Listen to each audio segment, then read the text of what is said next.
mbokk yi daleen ak jàmm fii si Mahmoud TV te ñu bëggoon dalalaat ki nga xamante ni moo di Cheikh Ahmed Tidiane Ndao ngir mu continuer ñi histoire bi di histoire Karbala nekk histoire bu daw yaram lool waaye bu leen fàtte di abonné ngeen di activer cloche notification bi.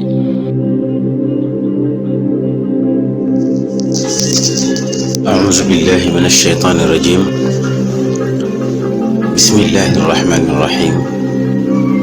الحمد لله الواحد الأحد الفرد الصمد الذي لم يلد ولم يولد ولم يكن له كفوا أحد والصلاة والسلام على أشرف خلقه سيدنا ومولانا محمد وعلى آله وأصحابه ومن والاه ورضي الله عن شيخنا التجاني وعن جميع خلفائه وأهل طريقته ورضا الله عن جميع المؤمنين mbokki jullit yi mbokki déglukat yi gannaaw ba ñu sant yàlla julli ci Seydina Muhammad julli ci ay ñoñam ak saxaabaam dellu seeneen rek tabarakallahu fas yéene continuer ak yéen seen tabarakallahu waxtaanu siira tabarakallahu ci seen waxtaanu tamxarit waaw fas yéene waxtaan ak yéen ci tamxarit gi ñoo leen waxoon nag ne commencé leen histoire Seydina Xuseyn pour waxtaane ko comme ñu ngi ci tamxarit gi nag ñu bëgg ko continuer rek incha allahu ba mu jeex ñuy gërëm nag bu baax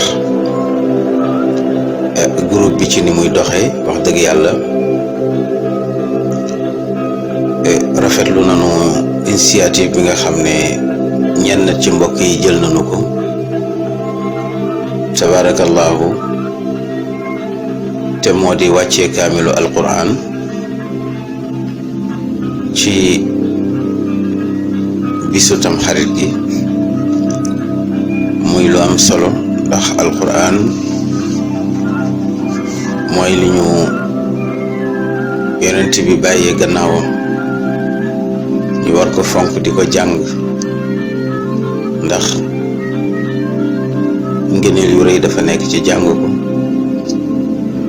surtout nag boo ko jàngee yéene ci jaamu ci sa borom ci la tiyaaba bi di ëppee kon nag ñuy gërëm ñi nga xam ne ñoo ko dugal ci groupe bi ñuy ñaan nag lu ñu ci jàng rek yal na ko yàlla def ci suñu balance yowmal xiyam tabarakallahu ba nga xamante ni xaraf bu ci ne benn xaraf ci li ñu jàng ci alquran rek yàlla na diis ba wat suñuy jëf yu bon ci mbaaxu yàlla mën na ko yàlla def ñuy gërëm bu baax nag as-sayida soxna Maguette Ndiaye ci taxawaayam ci wàllu googu ak mbokk mu baax mi nga xam ni moo ko proposé mu di lu am solo loo xam ne tabarakallahu bu ko ñëpp doon def rek léegi nga gis lu bari commencé changer ci réew mi ndax Sénégal léegi seytaane yi dañoo daw wuti ko te nag mën nañu wax ne alquran rek moo mën a dàq seytaane kon yàlla na ci yàlla dàq seytaane yi ba réew ma jàmm am fi te itam yàlla wàccee fi yiw wàccee fi teraanga wàccee fi xéewal gaz bi ñuy wax ak pétrole bi ñu yaakaar Sénégal yàlla na nekk suñu njëglaay te lépp loo xam ne dana ko jur ci musiba yàlla na ko ci yàlla fanq yàlla na yàlla toppee xol yi mboolem tarixa yi nga xam ne ñoo fa nekk yàlla dëppale njaboot gi ba ñu mën a ànd ci kalimatu la ilaha illa allah muhammadun rasulullah l'islam amee ca ndam kon nag incha allah ñu bëgg a dikk ak yéen rek ci Karbala bi nga xamante ni moom la ñu commencé woon ak yéen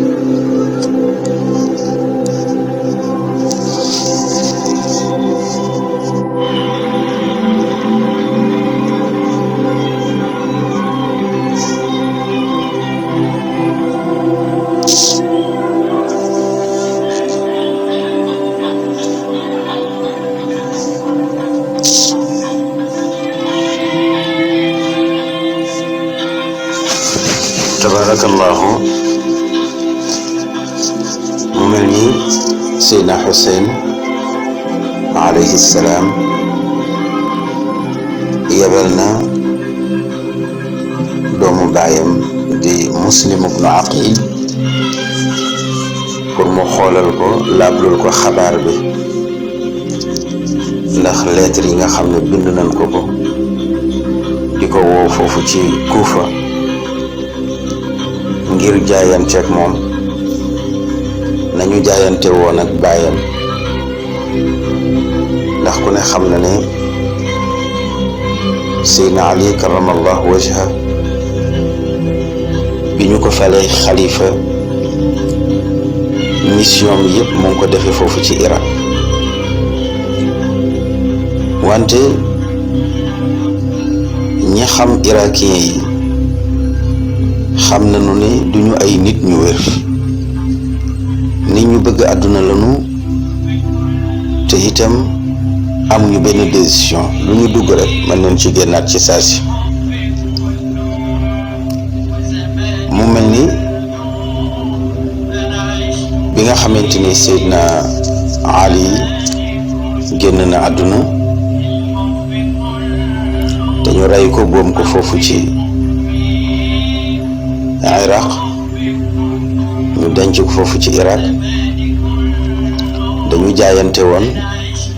ak Seydina Hassan mi nga xam ne moo di taawam kon mu mel ni Seydina Xuseyn mu ñuy waxtaane amoon na magam moo di Hassan moom moo ci topp di Xuseyn kon bi bàyyam génnee àdduna dañuy jaayante ak magam mu di Hassan Seydina Hassan tabarakallahu def 6 mois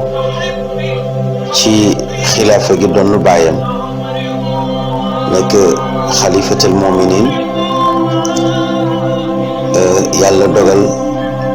l'islam bi nekk ñaari tendance te moo di Muawiya moom moo nekkoon ak baayam doon xëccoo nguur gi baayam Seydina Ali mu am doole lool nekk foofu ci Cham ci Dimashq bi mu yëgee ni jaayante nañu ak Seydina Ali te lu tolloog 40,000 jaayante nañu ak moom Seydina Hassan ci la Seydina Muawiya dajale lu tolloog 60,000 soldats pour attaquer Seydina Hassan ci biir daje boobu ñu war a daje Seydina Hassan yëg na ci ne waa Irak amuñu pas-pas seen ngëm dafa des te nit ñu doyee di leen ci wàllu pas-pas mu gis ne xare bu amee digganteem ak Muawiya l'islam rek ay perte parce que la ilaha illallah mooy rey la ilaha illallah mu étudier xew-xew bi ci xelam bañ a jiital xolam bañ a jiital bëgg-bëggam bañ a jiital ay intérêt mu xool intérêt jullit ak intérêt yàlla ci boppam mu gis ne xare bi buñ ko sóoboo l'islam rek a ciy perte ay jullit rek a ciy dee benn yéeféer du ci dee mu gis ne itam ñii nga xam ne ñoo ko gunge duñu ay nit ñu wér mu daldi nag négocier ak Seydina Muawiya tëralal ko ay charte wax ko ay bëgg-bëggam ba ñu d'accord ci ne bu Muawiya génnee àdduna Seydina Hassan moom mooy toog ndax Muawiya moo ko mag fuuf tabarakallahu mën nañu wax ne moroomu baayam la moo ko mag fuuf kon njorta ngi doon rafete ci ni Muawiya mooy njëkk a génn àdduna Seydina Hassan Seydina Hassan ne ko kon boo génnee àdduna mbir mi dellu ci samay loxo ndax nekk fi di xëccoo daal du intérêt l'islam bi du intérêt jullit ñi jullit di noonu moromam di rey moromam loolu nekkul woon ci sama jamonoy baay sama jamonoy maam loolu amul woon sama jamonoy maam loolu amul woon te xëccoo bi moo indi ñu rey sama baay bakkan yu bari dee nañu ci maarakatul jamal bakkanu jullit ñu bari dee nañ ci maarakatu Siffin mu ne ko kon nag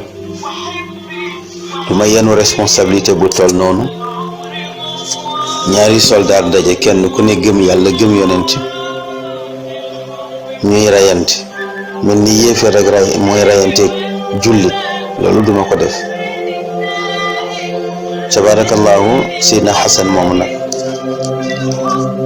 ñu commencé di ko jam ci wàllu googu kon seetaan nañu Seydina Ali ba ñu rey ko ci seen kanam ñoom waa Iraq ñu tourné itam di xas Seydina Xasan ci lii nga xam ne def na ko te itam ñu ngi ko doon dugal te bu duggoon ci xeex bi ñu seetaan ko ndax ay warkat la waaye yàlla may ko nag ci leeru maamam mu gis ne ñii dañ ko nar a gàcceel mu gis ne itam l'islam bi mu ngi ci crise mu fexe ba résoudre problème bi ci nangoo wàcce darajaam pour l'islam am jàmm ak a jafe wax nañ ne sax loolu moo tax moom ci ay sëtam ci la yàlla di génne imaamul mahdi ci la yàlla di génne itam ci la yàlla di génne boroom alqutbaniyatul uzma looloo tax Cheikhu Tijani génne ci imam Hassan mooy alqutbaniyatul uzma mooy boroomam bi ñu xoolee càllaleeg Seyd Cheikh dafa dem ba ci Seydina Hassan jàmm jooju nga xam ne woote na ko ba tax ni nit ñi bëggee nguur ba ci faat ay bakkan ku taxaw contre la nga mën a faat bakkanam dagg boppam mën cee rey ay junni nit ngir défendre sa trône défendre sa nguur su fekkee moom Seydina Hassan loolu teg na ko ci digg ci gannaaw loxoom ngir jullit ñi am jàmm ñu ne mag ñu bari wax ne ne looloo tax suñ boroom fayee ko boroom qutbaniyatul uzma nekk sëtam te imaamul mahdi itam sëtam lay nekk mbokk yi nu ngeen di toppee téere yi di ko yër di ko jàng di ko xool di ko càmbar lii lépp mag ñi wax ko ci imaamul mahdi al muntazar suñu toll bu ñu xoolee càllaleem mu ngay yegg ci yonent bi sallallahu alayhi wa sallam waaye yow nag ñàkk jàng tax ku ne may imaamul mahdi rek nga topp ko ba bërki démb saay-saay bii ñuy wax maar ba ñu ko tudde boppam el cheikh te ñàkk mën a prononcer arab moo tax mu naan el cheikh ndax tubaab la jàng su jàngoon arab danaan al cheikh waaye el cheikh yow est-ce que sax xam nga ki jur sa bàyyi baay est-ce que xam nga ko ba mën a topp sa jàllale ba mën a jëm ci yonent bi yow doo shérif te imaamul mahdi shérif la war a nekk imaamul mahdi day niroog yonent bi sallallahu alayhi wa sallam nee na maag moom benn la ñu nekk baayam abdallah lay tudd yaayam amina lay tudd ci ahlu bayti rasul lay bokk shérif piir lay doon maar ba foo nekkee shérif fan nga nekkee shérif moo tax boo jàngul ñu nax la il fallait nit ñi jàng boo jàngul ñu nax la te léegi jàng yomb na dugg leen ci internet ngeen xool kan mooy imaamul mahdi hadis tabarakallahu yi ci wàcc yëpp ngeen càmbar ko xool ko seet ba xam ndax bu ngeen jëlee loolu analyser ko da ngeen mën a gëm ñi fi woote imaamul mahdi imam Hassan moomu ci sëtam ci la imaamul mahdi di jóge moom imam Hassan nag mooy magu Seydina Hussein mi ngi teg nag suñu baaraam ci Muslim ibn Aqil bi mu duggee Irak ba woote ba nga xamante ni lu tolloog 8000 am na ko ci ñoo xam ne jaayante nañu ak moom ba tax mu bind Seydina Xuseyn ne ko ñëwal terrain bi lépp baax na fii ñi fi nekk ñëpp la gëm tabarakallahu. wante nag ibnu Ziyad Ubaydullah ibnu Ziyad mi nga xamante ni yàlla dogal na Yazid fal na ko daal di wàcce Nu'man ibnu Bashir al Ansari mi nga xamante ni moom kaana osmaniyan Seydina Ousmane la doon jàppale. Muawiya moo ko fal mu nekk gouverneur Kufa. bi Muawiya génnee àdduna Yazid ñëw confirmer loolu bàyyi ko fa waaye lu tax Yazid folli ko mooy gis na ne dëgërul lool pour jëflanteeg Seydina Xuseyn bi nga xamante ni révolution am na ci biir Kufa.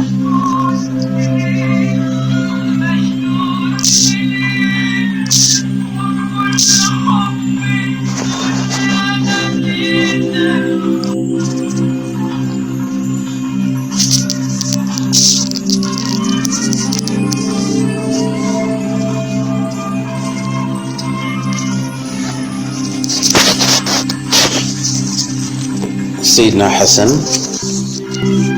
mënuñu dugg mukk ci histoire Seydina Xuseyn te duñu wax ci Seydina Xasan. tabarakallahu. Seydina Xasan mooy sët bi yonent bi sallallahu alayhi wa sallam njëkk a teg bëtam. tabarakallahu. moom yonent bi sallallahu alayhi wa sallam moo ko ngénteel boppam moo ko tuddee itam alxasan ndax moom yonent bi sallallahu alayhi wa sallam bi nga xamante ni yàlla dogal na soxna si mucc muy sayyidatuna Fatima ci li nga xam ne nangoo nañ ko ci Seydina Ali ibn Abi Talib mu ne lamma wulida alxasan jaa rasulullahi sallallahu alayhi wa sallam fa qaala aruni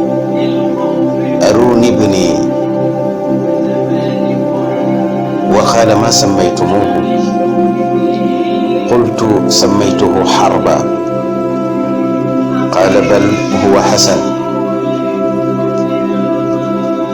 فلما ولد الحسين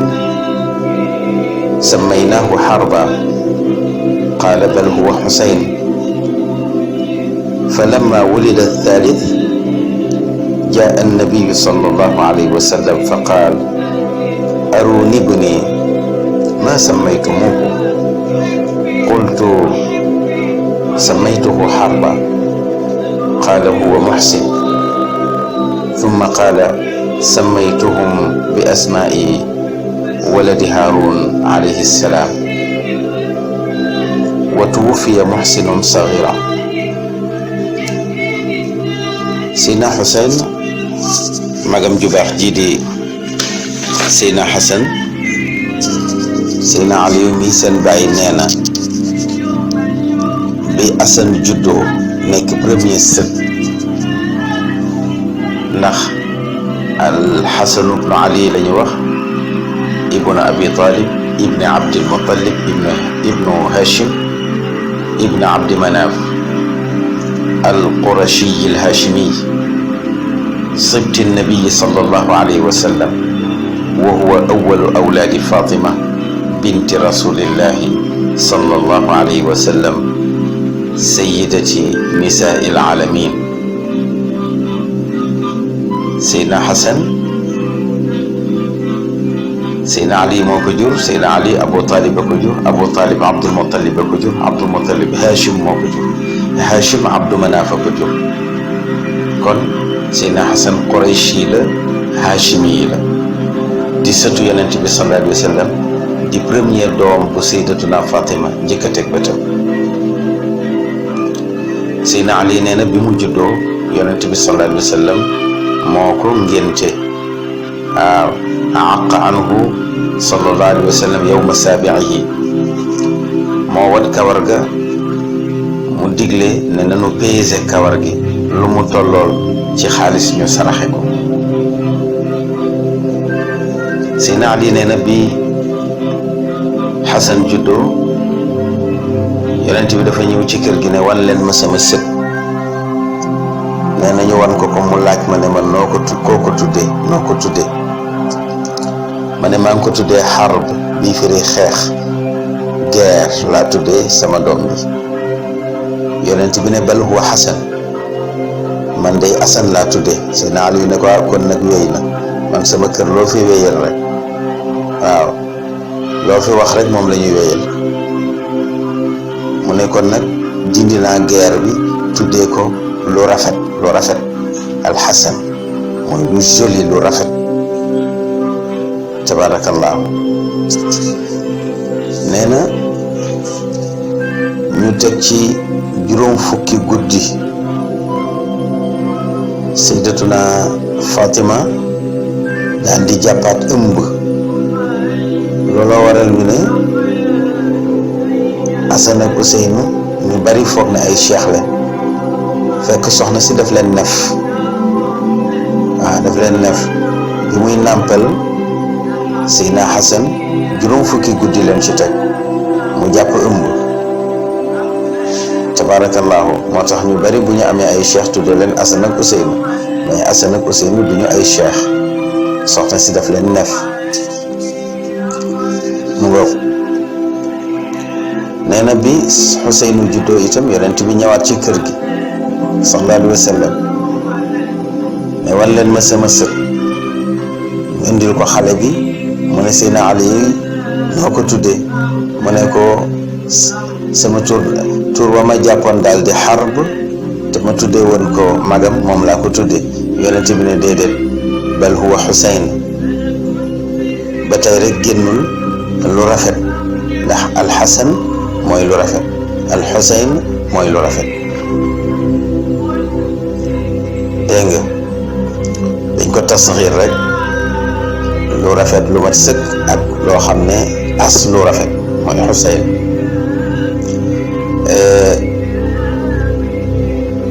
mu toogaat ab diir moom soxna si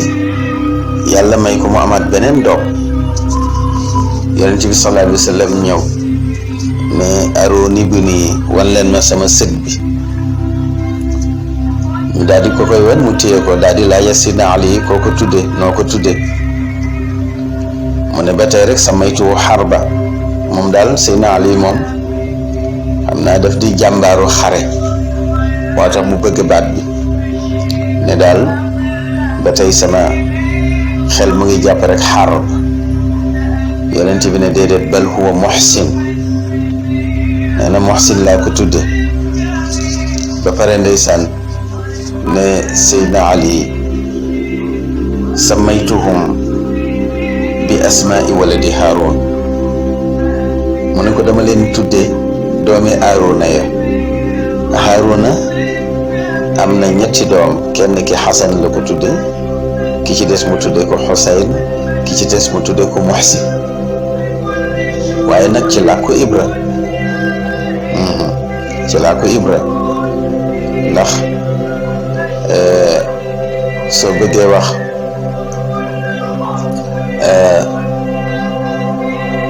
maanaam lu rafet ci làkku arab Xasan ngay wax, waaye bu dee ci làkku wolof rafet ngay tudd. waaw maanaam Xasan tey bu fekkoon dañuy firi turam ci wolof kon du ñu wax Xasan, ñun rafet leen koy tuddee kon rafet. waaw bu dee Muhsin ñu tuddee ko kii rafetal. mu ne ko nag Haaruna amoon na ñetti doom, kii mu tuddee ko Xasan, kii mu tuddee ko Xuseyn, kii mu tuddee ko Muhsin ci laa ko Ibra. man nag moo tax ma jël sama sët yi tuddee leen Haarun. gis nga yonent day bëgg moroomu yonentam. waaye ñun dañu foog ne tey suñu kilifa diine yi bëggante wuñ. tabaarakallaahu. te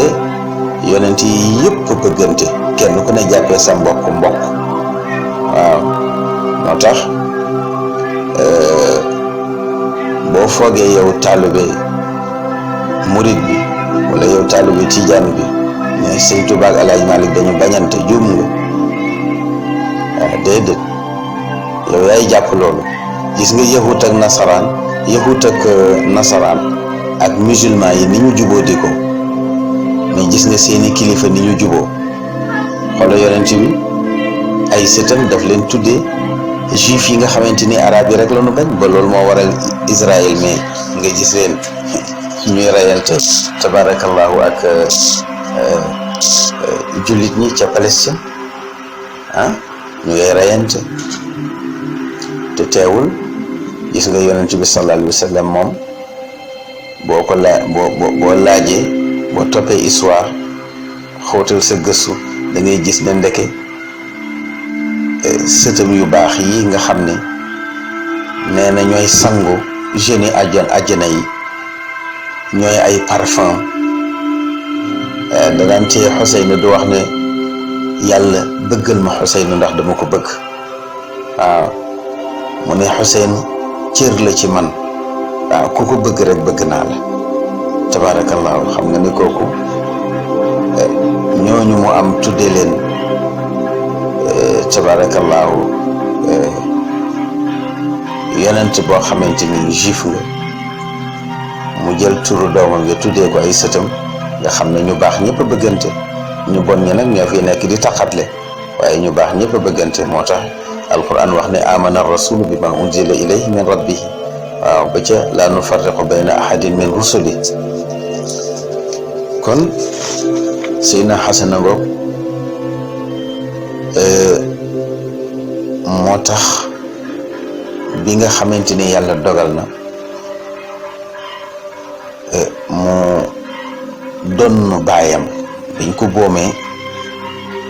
négocier ak Seydina Muawiya moom imam Xuseyn mi nga xam ne rakkam la nanguwul woon nee na ko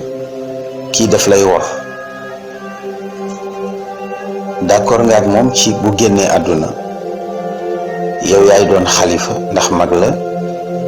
mais jàpp naa ne bu génnee àdduna dana la wor dana def leneen lu wuteeg lii te nii nga doxale d'accorduma ci lu tax yaay sama mag nag ormal naa la respecté naa la waaye sama décision bàyyi ak lim ñu bàyyee du may jàmm Muawiya xeexoon ak moom mooy li sama baay bëgg te wuute nga ak sama baay ci lii Seydina Xasan ne ko tëjal sa làmmiñ te nga noppi xale nga li may def maa la ko gën a xam comme ñoom ñu yaru leen te am orma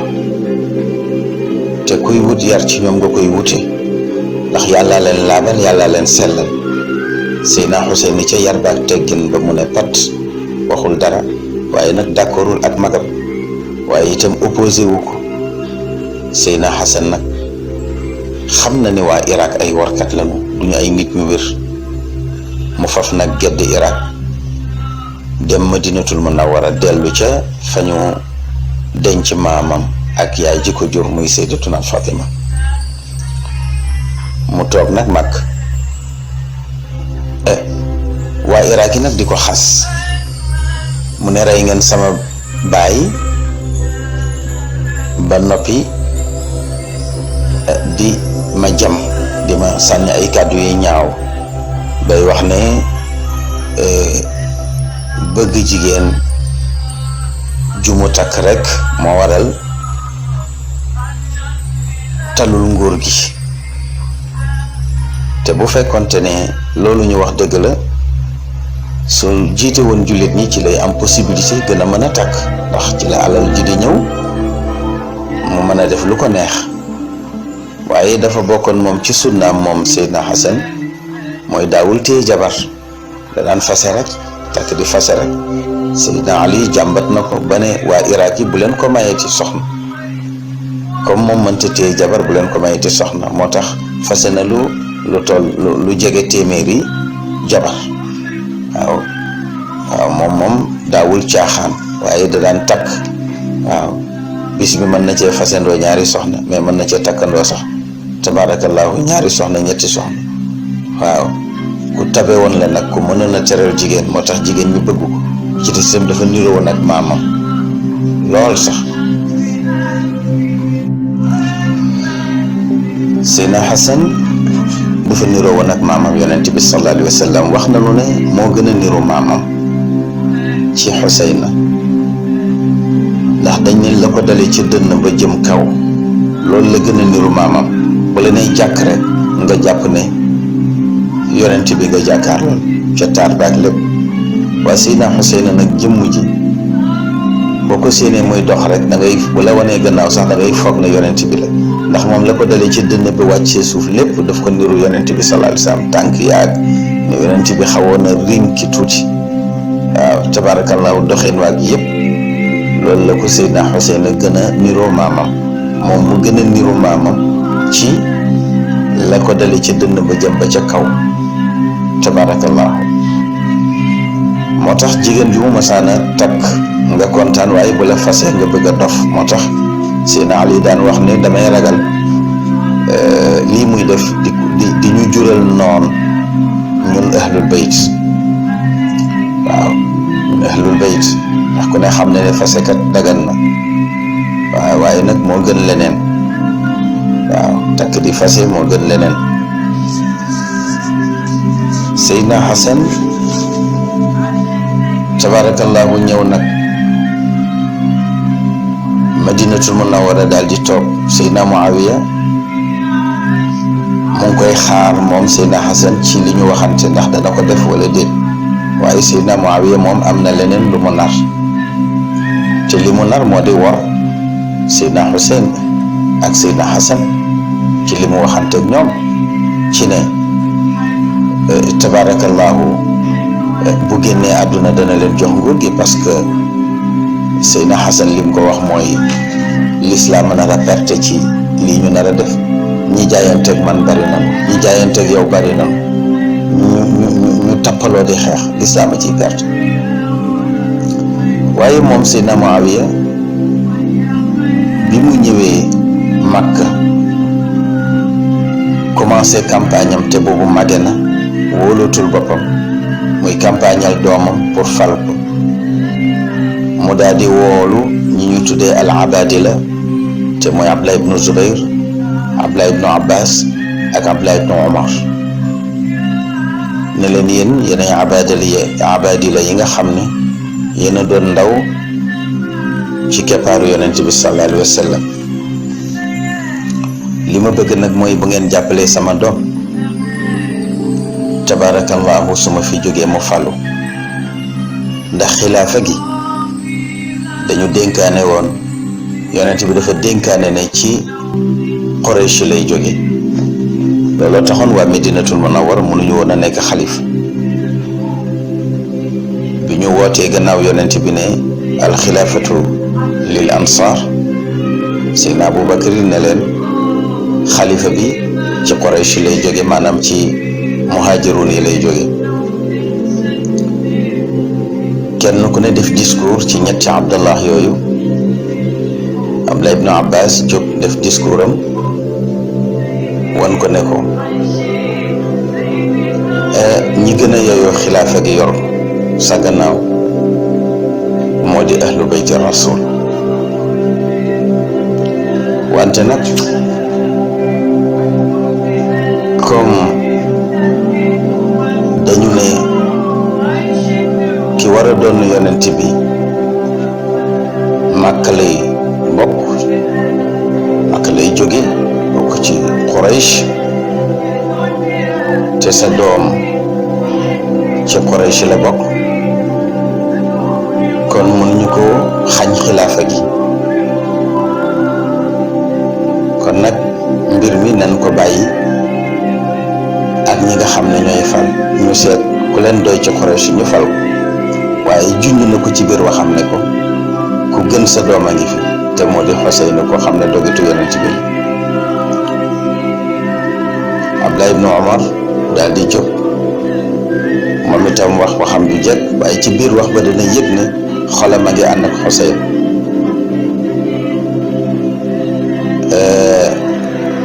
Abdullah ibnu Zubayr même chose. abaadi la yooyu nga xam ne ñoo nekkoon ci wetu yonent bi, Abdullah ibnu Zubayr, Abdullah ibnu Abbas, Abdullah ibnu Omar. amul satisfaction ci li ñu wax, waaye mu junju leen ne li ngeen wax dëgg la, wante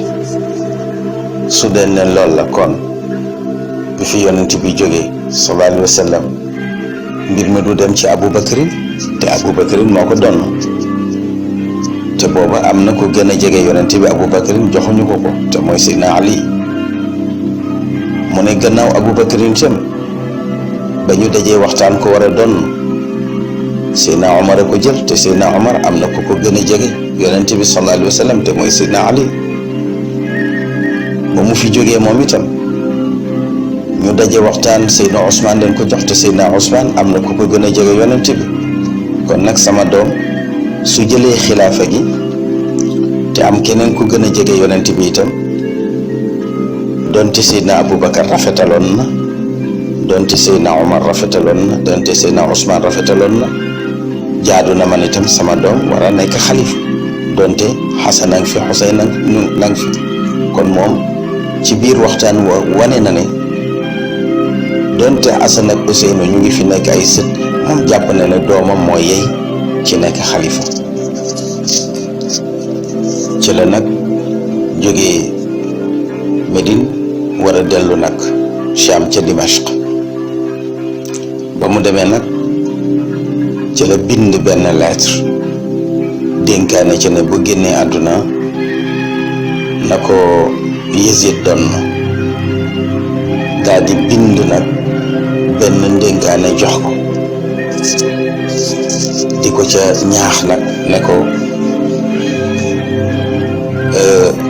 dana am ay opposants yoo xam ne na leen bàyyi xel. waaw ne ko wax na ne bi muy bind lettre bi nag fekk na Yezid ne ko fa, waaye daf ko jox nag ki sës ci moom bëkk néegam ne ko joxal ma ko lettre bi, lii mooy sama ndénkaane ci moom moo fi jógee, te mooy wa inni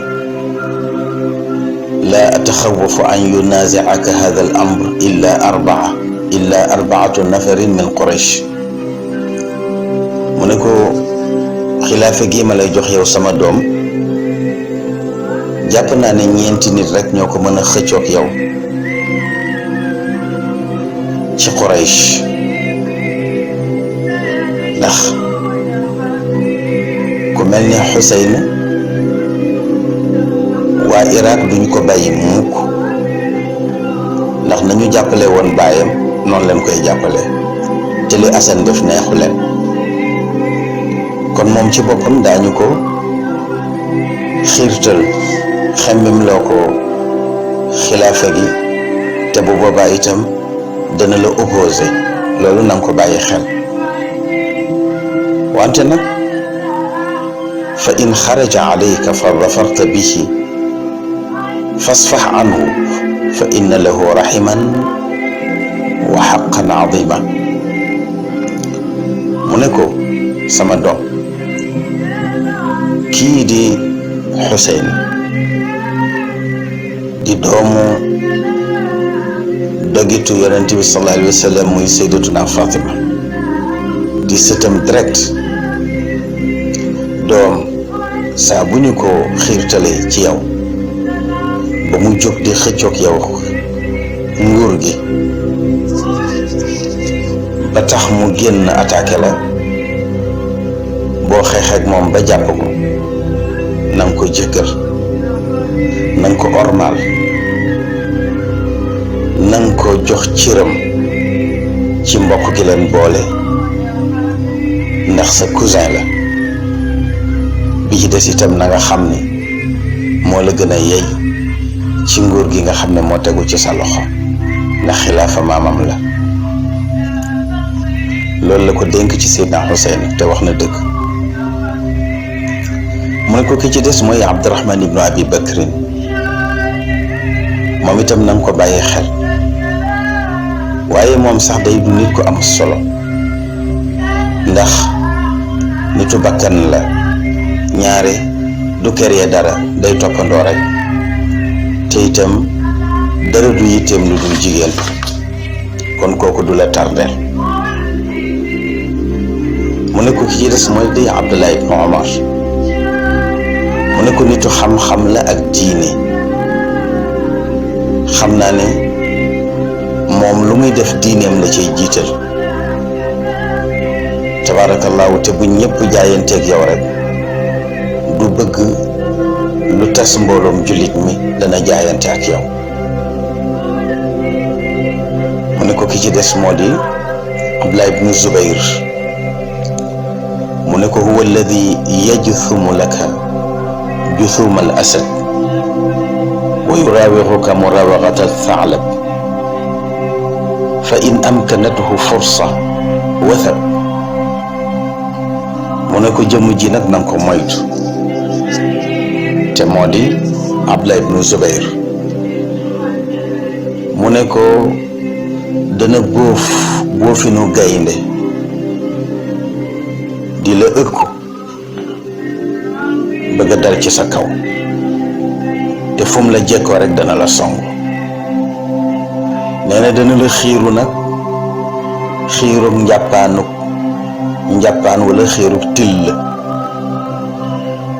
waaw ne xaj di xiiroo lu mu jëm ci kawam nee na xiiru boobu la lay xiiru saa bu amee occasion ci sa kaw dana dal ci sa kaw kon nanga ko bàyyi xel moo tax mu ne ko fa in huwa faalaha bik su fekkee dal na ci sa kaw fa qadarta alayhi te nga am kàttanu jàpp ko ba téye ko fa qatti'hu iraba nanga ko dogate dog maanaam dogit di dogit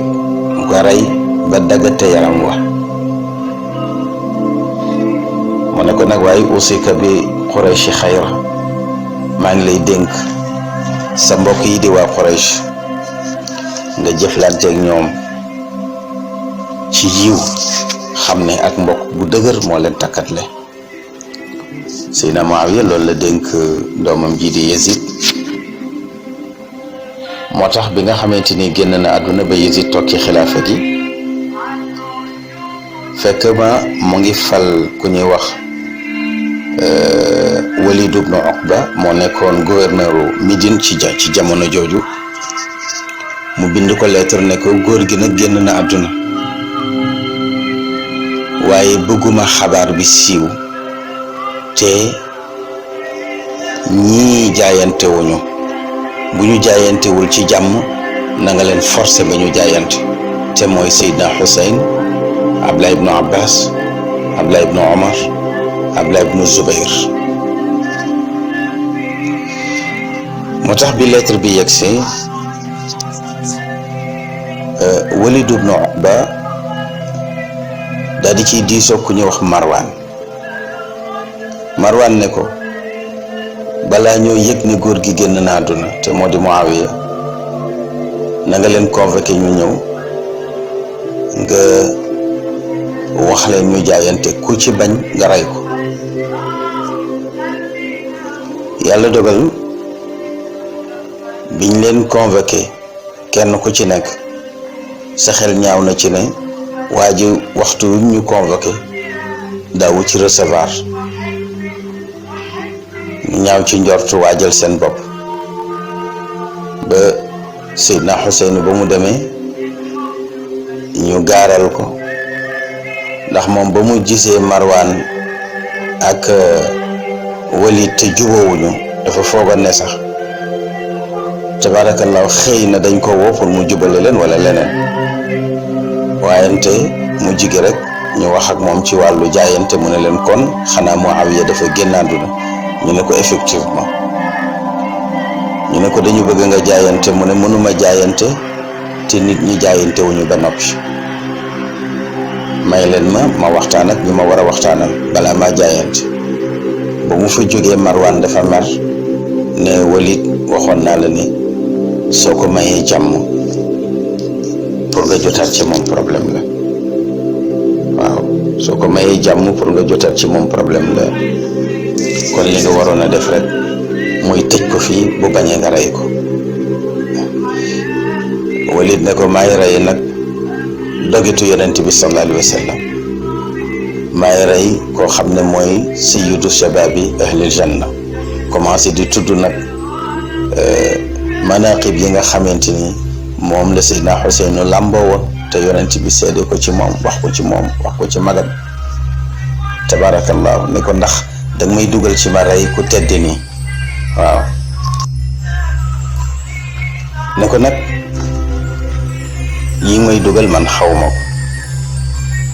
mu ne ko waaw kon baax na, kon convoqué Abdullah ibnu Zubayr. ñu convoqué Abdullah ibnu Zubayr mu joxe ngant ba coow li bari ba bari. Finalement moom Abdullah ibnu Zubayr bàyyi ba guddi rek mu génn Madinatul Munawwara jëm Makka. Seydina Xuseyn moom itam ca bis ba ca topp moom itam mu génn Madinatul Munawwara jëm Makka ngir rek bañ a jaayante ak Yazid. tabaarakallaahu bi mu demee Makka nag ca la waxtaan ak mbokkam ma Xaaris ne ko waa Sham day waa Kuufa ñu ngi may bind lettre ñu ngi may bind lettre. mu waxtaan ceeg Xaaris ibn Hisham ne ko waa Kuufa ñu ngi may bind lettre pour ma ñëw ndax dañu bëgg a jaayanteeg man. Nu'man ibnu Bashir moo fa nekk. nee neen jaayante wuñu ak moom. bu dee julli iid muy tabaski ak kori duñ ko topp. bu dee julli juma duñu ko topp comme amir. ñoom daal seen xol dafa nekk ci man. nee naa ñëw pour ñu jaayanteeg man. Xaaris ne ko duñu ay nit ñu wér te boo demee mën neen la gàcceel te buñ la dee rey dañ lay seetaan. noonu nag ku mu waxtaanal rek ci ñi ko wër même kàddu bi leen koy wax. même Abdullah ibnu Zubayru rek moo ko wax ne ko li nga am su ma ko amoon duma fi toog damay dem. wante itam ñu ne wax boobu waru ko woon a wax ndax xëy na bëgg na bu Xuseynu demee moom mu mën a wéetoo yilif Makka ak Medine. wante Abdullah ibnu Abbas moom dafa insisté lànk ne ko bul dem. bene ko su ma mënoon a moy ci sa bopp bi dugal sama loxo yeeg sama baaraam yépp ci sa biir bopp bi téye la ne la doo fi jóge kon ma def ko waaye mënuma ko. waxtaan ak moom mu gàntal mu dellu waxtaan ak moom ba proposé ko ne ko tee ngaa dem Yaman moo gën dee dem Irak. mu ne ko ndax nitu Yaman moo gën a wér nitu Irak. irakien yi wéruñu. mu ne ko gis nga Yaman yonent bi yebal na fa Xaalid ibnul Walid ak ña Xaalid mel. toog na fa diir bu yàgg nangu ñoo dugg ci lislaam jaare ci loxoy Xaalid. Xaalid dafa mujj dellu si. yonent bi yebal sa baay Seydina Ali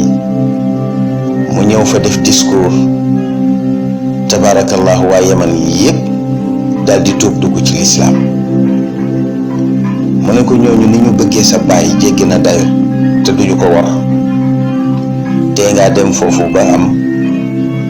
mbooloo mu dëgër mu la mën a protéger nga soog a seet leneen looy def. wante Seydina Xuseyn daal di gàntal moom daal la mu gis mooy dem. tabarakallahu yebal na nag Muslim. ginnaaw bi nga xamante ni seetaan nañ bi la épisode di leen wax ni itam desaat na yeneen épisode waaye bu leen fàtte di abonné ngeen di activer cloche notification bi rawatina di ñëw si commentaire yi ndax loolu mooy gën a dooleel kër gi di Mahmoud TV waaye tamit bu leen fàtte di commentaire.